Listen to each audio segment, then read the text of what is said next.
निर्माण में, देश के विकास में हमारे पूर्वजों ने प्रारंभ से ही अपना बहुमूल्य योगदान दिया है। इस देश की चाहे वो मुगलों से रक्षा करने की बात हो, इस देश की और सनातन संस्कृति की, या अंग्रेजों से लड़ने की बात हो, इस समाज के महापुरुषों ने, हमारे पुरखों ने इसके लिए लगातार हजारों वर्षों तक संघर्ष किया है और सनातन संस्कृति की रक्षा में अपने प्राणों की आहुति दी है।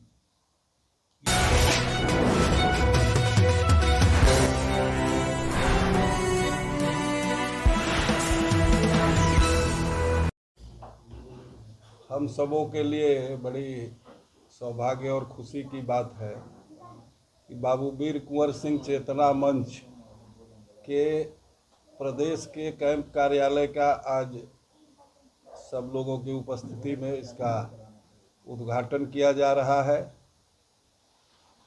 और यह राज्य के कार्यालय का उद्घाटन है। संगठन का हम लोगों का उद्देश्य है क्षत्रिय समाज की एकता को मजबूत करना,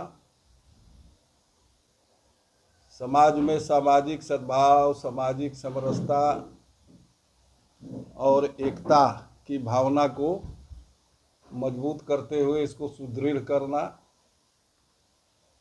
समाज के अंदर नशा मुक्ति अभियान चलाना, समाज के अंदर जो गरीब बच्चे बच्चियां हैं और पढ़ने में मेधावी हैं तो उनको अच्छी शिक्षा के लिए कोई कठिनाई हो रही है तो उस स्थिति में उनको मदद करना, कोई शिक्षित युवक समाज के स्वरोजगार के लिए उनको प्रेरित करना, अन्य रोजगार में उनको कैसे सहायता किया जा सकता है इसके लिए प्रयास करना। ये हमारे संगठन का जो गरीब बच्चियां हैं उनकी शादी विवाह में कहीं किसी को कोई कठिनाई हो रही है तो उसमें हम क्या सहायता कर सकते हैं, इन सामाजिक विषयों को लेकर यह संगठन संपूर्ण बिहार में सभी जिलों में संगठन का निर्माण और प्रखंड स्तर तक, गांव स्तर तक इस संगठन को मजबूत बनाने का काम करने का निर्णय लिया गया है। और अपने समाज के जो महापुरुष हुए समय समय पर, जो भी बाबू वीर कुंवर सिंह हैं, महाराणा प्रताप हैं, रानी पद्मावती हैं, या जो भी ऐसे महापुरुष हैं समाज के इस देश के लिए जिन्होंने अपना सब कुछ सर्वस्व समर्पण किया इस राष्ट्र की एकता अखंडता को मजबूत करने के लिए, ऐसे महापुरुषों की जन्म जयंती पुण्यतिथि आयोजित करना ताकि हमारे आने वाली पीढ़ी उससे प्रेरणा ग्रहण करे और अपने महापुरुषों को सदैव याद रखे, उनके बताए हुए मार्ग पर चलने का प्रयास करे। इसी निमित्त इस संगठन का निर्माण किया गया है और इस संगठन का यही मुख्य रूप से उद्देश्य है।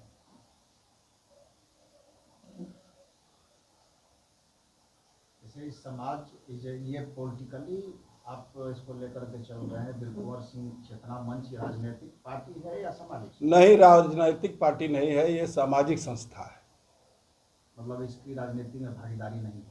राजनैतिक भागीदारी का कोई ये नहीं है। सामाजिक रूप से हम अपने समाज के उत्थान के लिए, उसकी एकता के लिए हम क्या कर सकते हैं, इस दिशा में हम सब लोग मिलकर प्रयास करेंगे।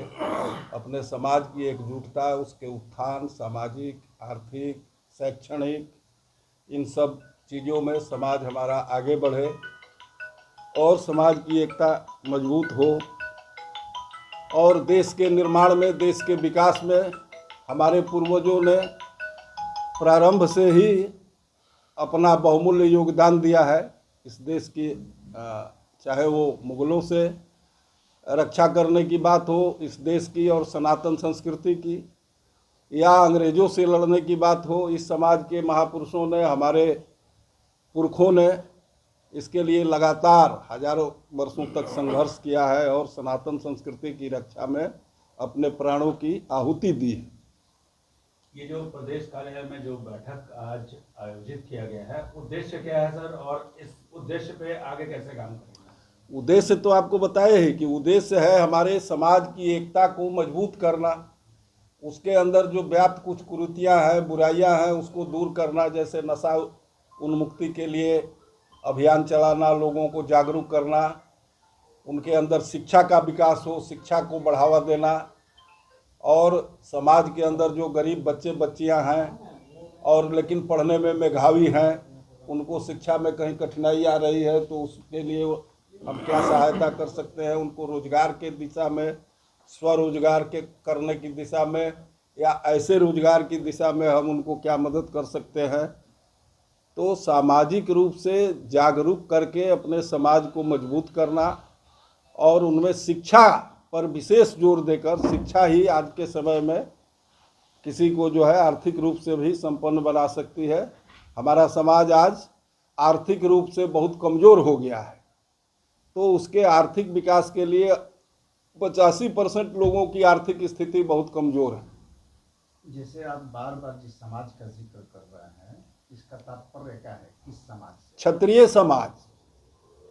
क्योंकि आप उसमें मेंशन नहीं कर रहे। नहीं, क्षत्रिय समाज तो हम शुरू में ही बोले। क्षत्रिय समाज की एकता, एकजुटता, उसकी मजबूती, उसके अंदर के व्याप्त कुरीतियों को दूर करते हुए और उसको मजबूत बनाना, एकजुट करना, ये हमारा उद्देश्य है। क्षत्रिय समाज क्या, और उसमें जो गरीब और मेधावी बच्चे बच्चियां हैं, उनके उत्थान के लिए, उनको शिक्षा का स्तर उनके अंदर बढ़े, उनको रोजगार के अवसर कैसे प्राप्त हों रोजगार में। तो जब शिक्षा अच्छी मिलेगी, अच्छे शिक्षा ग्रहण करेंगे तो उनको रोजगार की दिशा में भी निश्चित रूप से अवसर मिलेंगे। और भी संगठन भी चल रही है पूरे इंडिया स्तर पर, तो फिर वीरकुंवर सिंह चेतना मंच की जरूरत क्यों पड़ी? देखिए, क्षत्रिय समाज के बहुत से संगठन चल रहे हैं, उसमें हमको कोई एतराज़ नहीं है।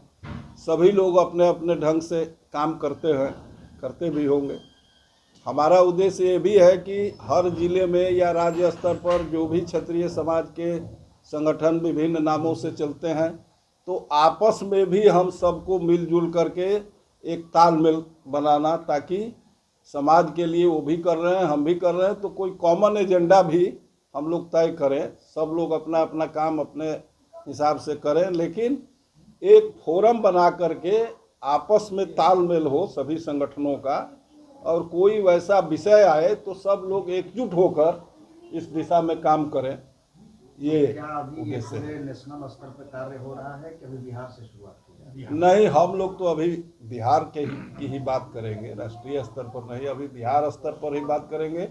और जिला में भी हम लोग जहां अभी मीटिंग कर रहे हैं, तो उस जिले में जो भी क्षत्रिय समाज के संगठन चलते हैं, उनको भी हम अपने बैठक में आमंत्रित करते हैं, बुलाते हैं, और आपस में विचार विमर्श करते हैं कि भाई हम सब लोग एक ही उद्देश्य के लिए काम कर रहे हैं, तो कोई कॉमन एजेंडा जरूर हो, और कोई ऐसा विषय आता है जिसमें संपूर्ण समाज उससे प्रभावित होता है। हमारे समाज के ऊपर कहीं कोई अत्याचार होता है, कहीं कोई ये करता है, तो उसको हम कैसे निपटेंगे। तो सभी संगठनों का एक फोरम बने, इस दिशा में भी हम लोग प्रयास करेंगे। अभी एक विषय काफी कॉमन चल रहा है यूजीसी को लेकर, शिक्षा को लेकर आपने बात कही, और जिस तरह से यूजीसी कानून बना और सुप्रीम कोर्ट ने जिस तरह से उसके गाइडलाइंस पे कहीं ना कहीं रोक लगाई है, लेकिन कई संगठन जो हैं लगातार उग्र हो रहे हैं, जो विपक्ष हैं। तो इसको क्या देखते हैं कि जो आप शिक्षा की एक तरफ बात कर रहे हैं, और युवा जब कॉलेज में पढ़ाई करने जाएंगे, उन्हें किसी कानून के तहत फंसा दिया जाएगा, तब क्या होगा? ठीक बात आपने कहा। यूजीसी के गाइडलाइंस के खिलाफ पूरे देश के छात्रों में और सामान्य वर्ग के लोगों में आक्रोश व्याप्त था, और जगह जगह उसके खिलाफ धरना प्रदर्शन या सोशल मीडिया के माध्यम से लोग आक्रोश व्यक्त कर रहे थे। लेकिन माननीय सर्वोच्च न्यायालय ने इसको तत्काल इस अध्यादेश को स्थगित कर दिया है, इसलिए हम इसका स्वागत करते हैं, और हमें उम्मीद है कि सभी वर्गों की भावनाओं को ध्यान में रखते हुए ही कोई सरकार या यूजीसी कोई अध्यादेश लाएगा। सुप्रीम कोर्ट ने इस पर विशेषज्ञों की एक समिति बनाने की भी बात कही है और सरकार और यूजीसी को नोटिस जारी किया है। तो हमें अभी उसका इंतज़ार करना है। हम उम्मीद करते हैं कि सरकार, यूजीसी और माननीय सर्वोच्च न्यायालय निश्चित रूप से सभी वर्गों की भावनाओं का ध्यान रखते हुए ऐसा संतुलित अध्यादेश लाएंगे जिसमें किसी को कोई आपत्ति नहीं हो, कोई अपने को उपेक्षित और प्रताड़ित महसूस न करे।